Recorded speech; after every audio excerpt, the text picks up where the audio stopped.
tenemos que atacar el problema de la impunidad. Luego me da por producir, como que me empiezo a aburrir y me empiezo a ver qué más, en qué más me entretengo. Como comentarista deportivo he sido muy feliz porque me encanta analizar el fútbol. Necesitaba reconstruir el asunto literariamente porque es mi única manera de comprender el mundo. La matemática es, en cierto sentido, el arte de dominar al infinito.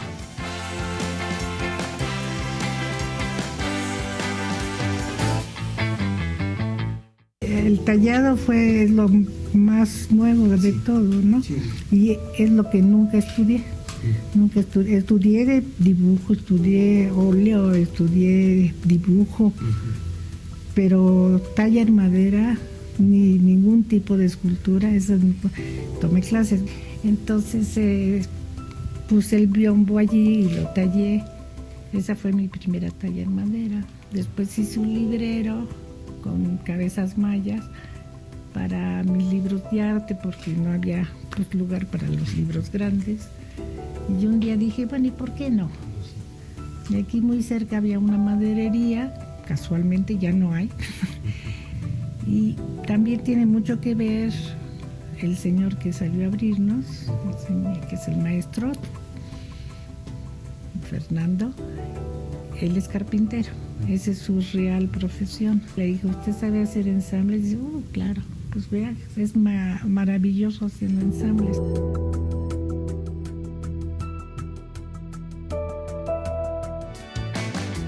Gracias que siguen el 11 y gracias que están en el 95.7 de FM, Radio Instituto Politécnico Nacional.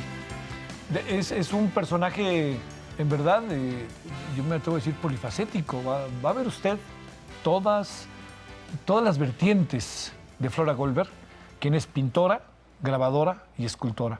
Flora, bienvenida, muchas gracias. ¿Cómo estás? Igualmente, gracias por invitarme. Es un gusto, Flora. A ver, ¿dónde naciste, Flora? Yo nací en París. En París. Y...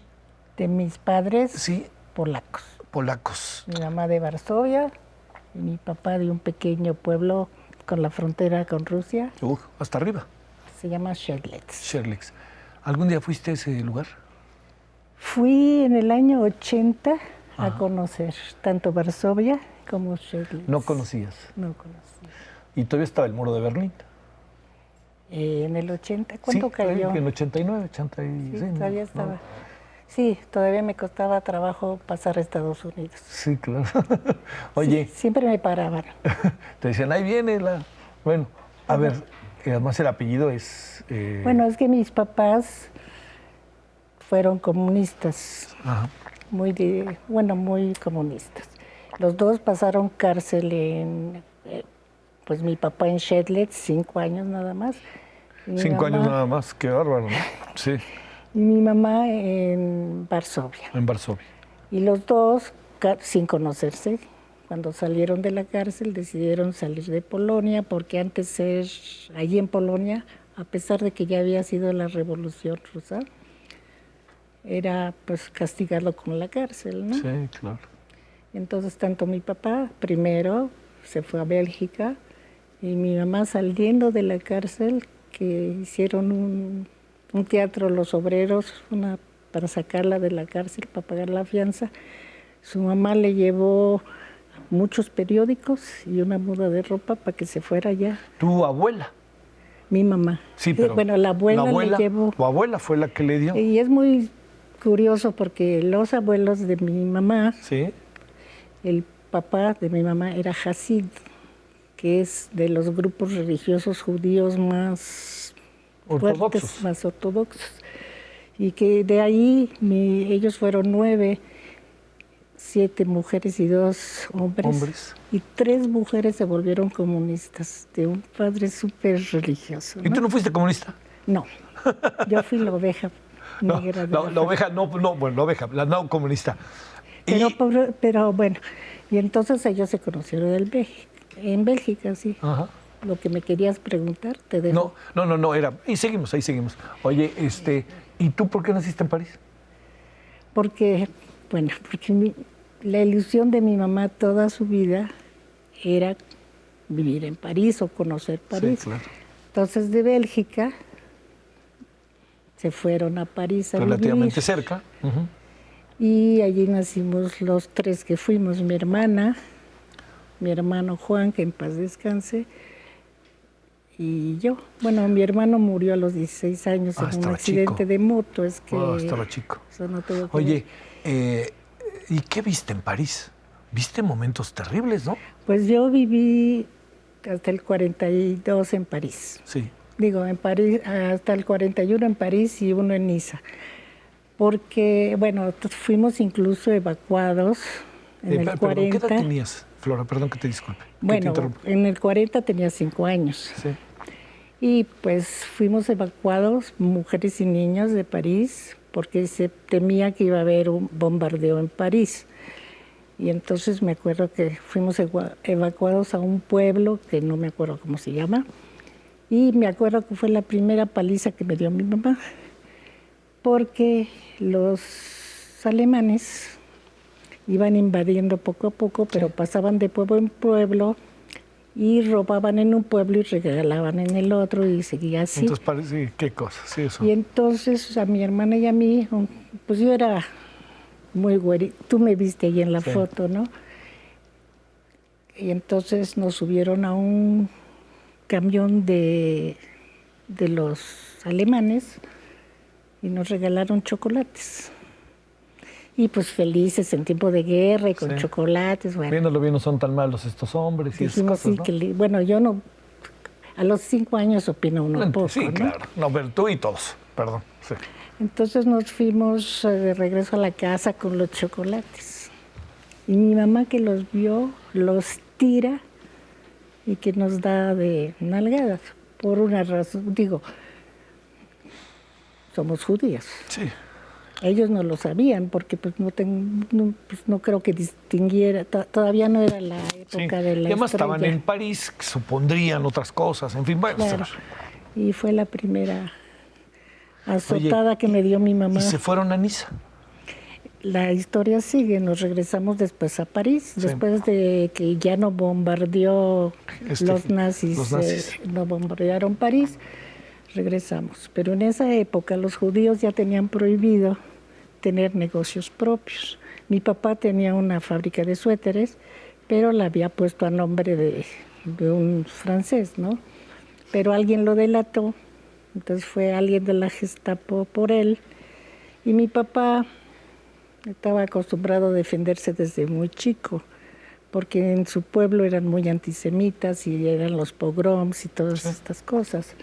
Entonces él era fuerte, agarró al señor y lo echó por la ventana de 2 pisos y el señor pues se murió. Entonces mi papá se escapó, pero lo agarró la policía francesa, se lo llevaron a la comandancia, pero mi papá era de la resistencia francesa, vio un teléfono porque era la comandancia apenas y convenció al francés, estaba en él solo, oye, es hora de comer, ya tenemos hambre, ve a comer, ve y tráenos comida y una botella de vino. Mi papá no toma, bueno, no tomaba. No tomaba, sí. Sí, ahorita tendría 116 años, creo que ya no toma. No se estaría divertido además. Y entonces, cuando se fue, habló a la resistencia y los de la resistencia le dijeron, no hagas nada, no te muevas, quizá nos tardemos, pero no hagas nada. Y entonces, después de no sé cuántas horas, pasaron por él, vestidos de la Gestapo, con papeles que venían con la orden de pasarlo a la cárcel, cárcel. Llevárselo. Y llevárselo. Entonces el señor aceptó, el policía. Oye, ¿y tu papá no se asustó en ese momento o le quedaba claro lo que era? Pues ha de haber sido un susto eso. Mi papá no se asustaba de nada, con el perdón. Después te cuento una anécdota de mi papá cuando ya tenía 80 y tantos años y verás cómo no se asustaba de nada. Y entonces lo sacaron. Se lo llevan.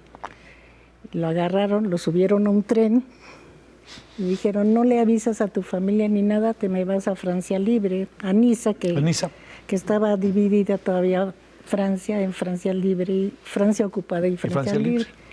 Entonces de allí ya empezó a ver cómo comunicarse con nosotros. mi hermano, yo tengo una hermana que tiene 2 años mayor y éramos mi hermano 4 años menor, entonces yo tenía en esa época 6 años. Fíjate.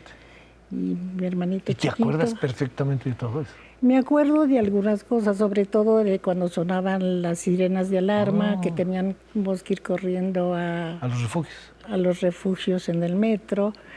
Y cuando mi mamá no llegaba a tiempo, se bajaba quién sabe dónde para resguardarse. Y pues con un niño chiquito y ustedes chicas también. Nosotros chicas era todo un escándalo, ¿no? Yo sí me acuerdo de que me dieron a probar las máscaras antigases. No las tuvimos que usar, por suerte. Sí. Vamos a decir, ¿por qué no bombardearon París? ¿Usted tiene idea? Pues Porque Petain sí. se entregó París sin luchar. Entonces no había necesidad. Ah, claro, es cierto. Pero al final se pregunta el propio Hitler que si ya incendiaron París, ¿no? It's Paris burning, ¿no? La famosa frase. Porque, bueno, los alemanes también les gustaba mucho París y los castillos franceses y todo. Y entonces, dice Petain, vamos a decir, mejor no digo más porque estoy pensando en una cosa que no debo pensar. Entregó París, entonces no se bombardeó París. Los castillos no los bombardearon tampoco, y eso me enteré muchos años después que fui de visita a París y a pasear a los castillos. A los castillos. Que la guía, no sé por qué, no se aguantó y dijo, ¿quieres saber por qué no tiraron los castillos? Los franceses cambiaron los castillos por trenes llenos de niños judíos, así como lo oye. Sí. Es que si usted me pregunta que amo mucho a Francia, no. Que me gusta París, sí. Que tuve exposición en París, sí. Que me gustan los castillos, sí. Pero los franceses no fueron de lo más lindos. Sí. Bueno, el caso es que ya mi papá mandó por mi hermana y a mí con un amigo francés que nos iba a hacer pasar como hijas suyas, pero mi mamá, ¿usted se acuerda de Chofizois, la película? Sí, claro. Pues mi mamá dijo, tú eres la más chica, te quedas aquí, y nada más mandó a mi hermana. Sí, con esta, ¿con quién sale? Sí, ya sabes, sí, Meryl Streep. Meryl Streep, sí. Entonces... La decisión de Sofía. Sí. Y entonces mi mamá también tuvo que hacer La decisión. Ella se llamaba Rebeca, entonces Rebeca Choice. Y después mandó un pollero por nosotros. Sí. Yo soy migrante como... O sea, identificas lo que está pasando. Sí. Entonces el pollero pasó por nosotros y nos iba a pasar, iba a ser un grupo grande, pero después él dijo que se suspendía porque habían acabado de agarrar un grupo grande. Y mi mamá le dijo, tú suspende tu grupo, pero mi marido ya te pagó para que pasemos nosotros. Yo y mis hijos pasamos y tú vienes con nosotros. Y entonces mi mamá era también muy aventada. No, sí. Digo, si es de armas tomar o muere uno, sí, ¿no? Sí, lo supongo. Y entonces, pues ya salimos, mi mamá hizo todo el espectáculo para poder subir al tren porque había pues gente, bueno, de la Gestapo vigilando la subida de los trenes. Mi mamá traía el niño en brazos, yo de la mano. Y cuando llegó allí empezó a hacer como que buscaba los papeles, así, no sé qué. Y el policía francés, cosa rara, dijo, no, pues déjala subir, ya ves. Con mi cara de...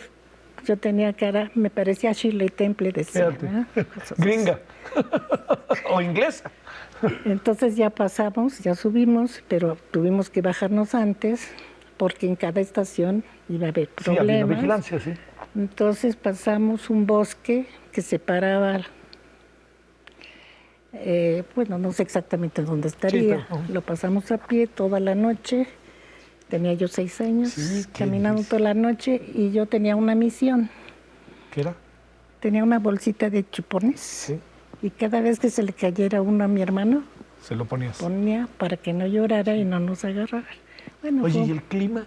¿eh? ¿En qué época del año era? ¿Mucho frío, calor? No creo que si era frío, no me acuerdo Sí, qué no. época fue, la verdad no sé, porque no me acuerdo de haber tenido frío, Sí, entonces seguramente un verano o algo así, ¿no? Otoño. Ujú. quién sabe.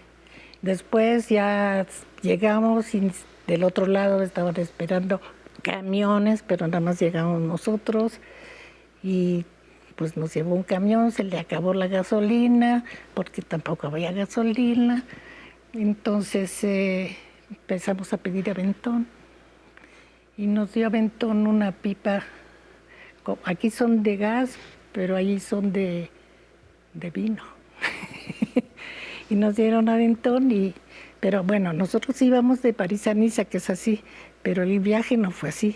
Fue a Burdeos, casi la frontera con España, y de España, regreso. sí. Pero ya llegamos a Niza y pues mi papá pensó que tarde o temprano iban a ocupar toda Francia y que había que salir.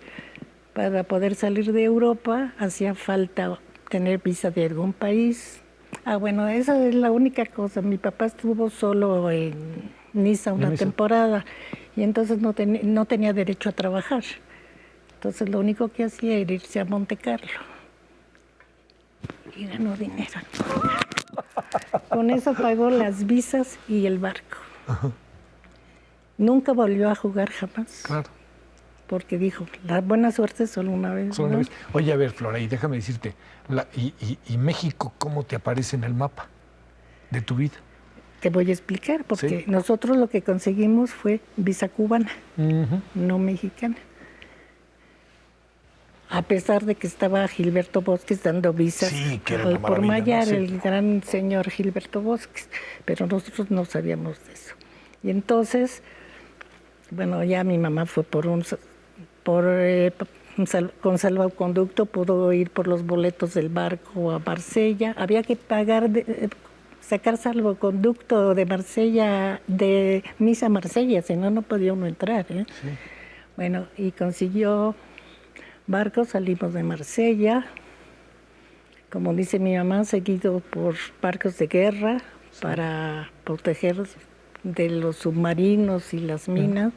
Llegamos a Casablanca, allí estuvimos una temporada y tomamos un barco que se llamaba Santomé. Santomé. Ese barco portugués. Eran los únicos que tenían derecho de salir de Casablanca, de Europa, Sí. porque eran neutrales. Todos los demás, no había más que barcos portugueses. El Santomé fue el último barco que salió de Qué Casablanca. cosa, ¿no? Sí. En él viajaba, por ejemplo, la mamá de Susana Alexander. Ajá, Yo claro. no la conocía, obviamente. Claro. No sé si leíste el libro En media hora, la muerte de Martín Moreno. Bueno, Me acordé, sí, es que he leído muchas cosas de Martín Moreno, tendría ahorita que ubicar, perdón. pero en esa habla del viaje de su papá, que también salió de Casablanca. Sí, Y de casualidad, es como me enteré que viajó en el mismo barco que yo. sí, Pero bueno, eso es sí, claro. casualidad, ¿no? No lo leí, pero recuerdo haberlo platicado con él. Y el barco, cosa rara, bueno, traía muchos republicanos españoles, un grupo grande de judíos austriacos con visa mexicana que les había dado Gilberto Bosque.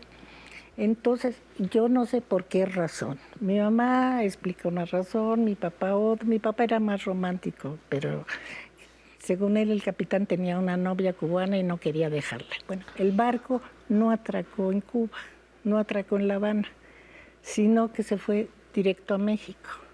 ¿A dónde? ¿Veracruz? A Veracruz. A Veracruz. Que generalmente pues tienen que pasar Sí. primero Por Cuba. Por Cuba, La Habana, pues. Por La Habana. Y entonces se supone que iban a estar un día el barco y después iba a seguir a Cuba, ¿no? Pero pasaban los días. Mi mamá dice que la primera palabra que aprendió de español fue mañana. Mañana. Porque cada Mañana. Exacto. Oye, pero a lo mejor la hipótesis de tu papá era cierta. Tenía su novia cubana y no quería pasar porque si no se la Bueno, quitaban. Mi mamá a los 90 años empezó a escribir unas pequeñas memorias y yo las estoy publicando en un libro y en el libro aparecen el viaje de Marsella a México, ¿no? Pues, como lo platica ella. Y entonces ella lo que dice realmente, que necesitaban abastecer de comida el barco otra vuelta. Y por eso se fue a México, porque no sé, porque en Cuba no había comida, eso sí no sé. Yo digo que era por los españoles que estaban allí, y Miguel Alemán estaba en Veracruz esperándolos. Como gobernador. Era de subsecretario, subsecretario de sí, claro, Gobernación. Es cierto. Entonces, en ese interín, subían gente al barco, había un señor que su tío fue por él en el barco, y el tío resulta que tenía, bueno, mi papá se había hecho amigo del tío. En el viaje. En el viaje. Entonces el sobrino empezó a convencerlo porque no bajaba, y él dice, ¿cómo voy a bajar? No tengo visa, nada. No tengo para visa. Sí, de residencia. Entonces dice, "No, ahorita vemos qué hacemos". En ese tiempo de la guerra, siempre cuando llegaba un barco, sabían que iba a llegar un barco a Veracruz, había un grupo del Comité Central Judío que se llama Hilfarein, que quiere decir ayuda para todos. Iba a ver si alguien necesitaba algo. Ah, qué bien, eso estuvo muy bien. Y entonces ese grupo fue a hablar con Miguel Alemán. Y Miguel Alemán nos dio visa para bajar. Mira nomás. Por eso creo que soy la única persona de todo México que le agradezco muchísimo. ¿Cómo es eso que te convertiste en una artista como la que eres? ¿Qué fue lo que pasó estando en México? Bueno, en México, llegamos a México, estuvimos un año en la Ciudad de México, después nos fuimos a vivir a Tulancingo Hidalgo. Yo hice mi primaria en Tulancingo Hidalgo, en una escuela de gobierno, Aquiles Cerdán, porque todas las demás daban religión y mi papá comunista, pues no. Oye, ¿te costó trabajo aprender español o no tanto? Tan poco que a los 3 meses ya no hablaba francés. ¡Wow! Pero eso era, yo creo que era una forma de olvidarlo Era una de allí. negación, Era por una ahí sí, negación, claro. ¿no? No me costó nada de trabajo. Sí. Nada. Y entonces después de eso, ya terminamos la primaria, mi hermana ya tenía que ir a secundaria. En el pueblo me imagino que había secundarias, pero todas religiosas, no había de gobierno. De gobierno públicas. Y después yo también, y mi mamá debe haber dicho, tanto que luché para salvarlas de la vida y estar separadas, entonces se regresaron a México. Me fui, ya entramos aquí al colegio israelita, hasta eso. Y después, pues empezaron a hablar gente del sionismo. Y entonces yo quise, pues me convencieron de que me tenía que ir a vivir en Israel, cosas así. Es que era muy pujante, es muy pujante la comunidad israelí judía en México, ¿eh? Claro. Muy pujante. Y entonces estaba en una agrupación scout, y allí para adornar las paredes nos decían, ¿no quieres hacer un dibujo? Pero eran dibujos murales del tamaño grande. Y así es como empecé a dibujar. ¿Qué ¿Tú cosa? crees? Porque yo, mientras, estaba estudiando química. ¿En dónde? En la universidad, pero en la escuela de Tacuba. De Tacuba, antes de CEU. Sí, no existía CEU, yo soy prehistórica. Entonces, en el 50, yo soy generación 52 de la UNAM. ¿Por qué? Oye, pero ¿fue cuando se empezó a hacer CEU? Sí, pero la última facultad que entró fue la de química por los laboratorios. Sí, claro. Tuvo que hacerlo. Bueno, en ese, mi papá, siendo comunista, seguía siendo comunista de hueso colorado, se metió al Partido Comunista acá y perteneció a la misma célula del Partido Comunista que Diego Rivera, Siqueiros, etcétera, etcétera, Oye, etcétera. Qué maravilla, perdón. Y Qué maravilla. Diego Rivera venía bastante seguido a la casa a platicar, a cenar, yo qué sé qué. Yo nada más veía un hombrón grandote, ¿no? Sí. Pero cuando empecé a hacer mis dibujitos ya en la casa, mis acuarelitas y todo, como todo buen papá, Enséñaselo a Diego. No, él fue y se lo enseñó, yo no le dije nada. Ah, claro, lo agarró y mira, a ver qué te parece. Yo ni sabía, yo creo, de Diego Rivera nada. Se lo llevó a Diego y Diego le dijo que se veía que tenía yo mucho talento, no sé dónde lo veía, pero que cuando yo quisiera podía ir a su estudio en San Angelino. Y pues le tomé la palabra, ¿no? Y empecé a ir de Tacuba a San Angelín, de Tacuba a San ¿Qué Angelín. edad tenías, Flora, te acuerdas? Pues ¿Ya habías terminado la carrera? No, nunca la terminé, me quedé en tercero. Bueno, pero digamos que tendrías 20 años, 22 años. Yo entré a la universidad a los 16, para ser más claro. Uf. No, pues sí. Bueno, también la preparatoria era de 2 años. Era de 2 años y entonces empecé a ir cuando tenía como 17 años. Sí, porque... No. Sí, 17 años. Y después incluso conocí a Frida, ¿no? Oye, bueno, vamos a sacarnos una fotografía de salida, ¿te parece? ¿Nos vamos a sacar una fotografía? ¿Ya terminó el tiempo? Sí. Ay, no te puedo creer. No sé, pues así pasa. Pero vamos a tener un segundo tiempo. Te lo prometo. Yo creí que llevaba 5 minutos. No, pues es que y estuvimos un rato, ¿eh? Pero no, nos debemos un segundo tiempo, como dice. ¿Sale? Ay, para que nos saquemos una foto. Flora, hay muchísimas gracias que viniste. Pero en serio, ahorita mismo organizamos nuestro segundo tiempo. Muchas gracias que estuvo con nosotros. Gracias, hasta la próxima. Adiós.